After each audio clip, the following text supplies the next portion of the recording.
Stop it.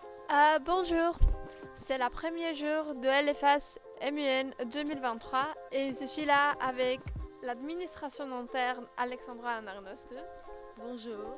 Et l'administration externe Elpida Raman. Bonjour.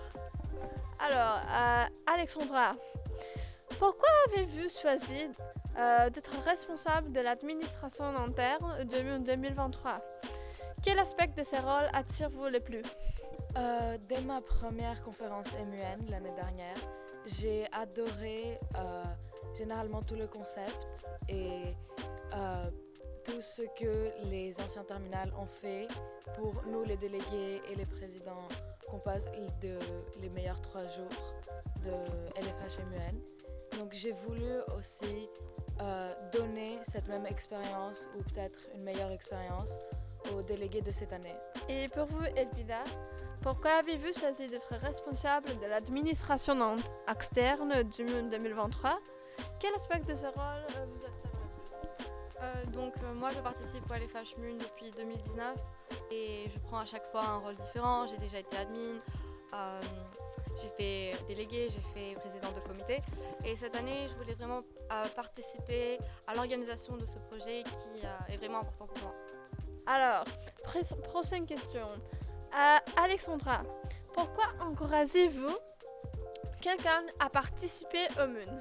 Je pense que c'est une expérience inoubliable et généralement une personne peut agrandir sa culture politique à travers de cette conférence et juste en 3 jours vraiment comprendre les enjeux et les problèmes de notre monde.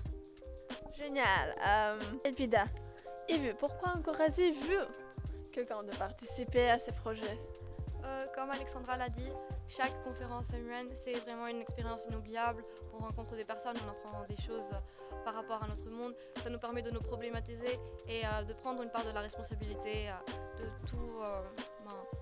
tout ce qui est en train de tourmenter notre monde. Et je pense que c'est vraiment une bonne expérience pour quelqu'un, pour un adolescent. Alors, quel est le budget alloué pour la simulation cette année? Le budget il tourne entre 7 000 € en comptant les salles à l'IFG de cette journée-ci, en comptant les sacs et généralement tous les cadeaux offrés aux délégués, aussi la restauration mais aussi la fête MUN. Ok, Elvida, de combien de pays différents prévient les élèves hébergés lors de cette simulation des Nations Unies? Donc en tout, il y a 7 lycées étrangers qui vont participer et 3 d'entre eux sont accueillis par par des familles de notre lycée. Et c'est le lycée de Londres, de Saragosse et d'Istanbul. Alexandra, quel a été le processus pour les commandes des divers fournitures? Le processus il a commencé dès mi-août à chercher les entreprises qui pourraient nous fournir tous les sacs et tous les cahiers. Et les commandes elles sont passées début septembre pour ne pas avoir de faute. Donc ça a commencé dès le début de l'année, même un peu moins, l'année scolaire.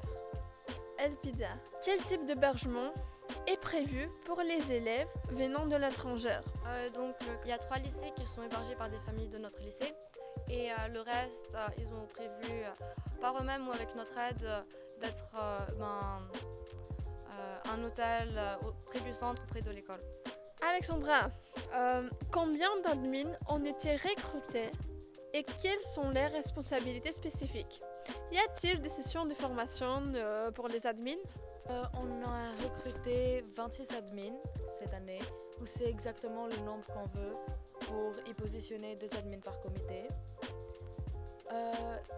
Leur responsabilité, en fait, il y en a est minimale. Généralement, les admins, c'est juste une expérience pour eux, pour voir les débats et voir comment c'est la position de délégué et agrandir aussi leur culture politique dès le plus jeune âge. Et non, il n'y a pas de formation pour le recrutement des admins, c'est juste... Enfin, dernière question pour vous. Comment sera gérée la restauration pendant la simulation? Y a-t-il des options pour des régimes alimentaires spécifiques? Non, il n'y a pas des options pour des régimes alimentaires spécifiques, puisque moi et le service responsable de l'alimentation, on a vu tous les fiches alimentaires et on a décidé de mettre des menus et des plats qui sont qui plaisent à tout le monde. Ils sont des plats assez simples et qui ne peuvent pas provoquer des types d'allergies ou aller contre des religions de quelques-uns.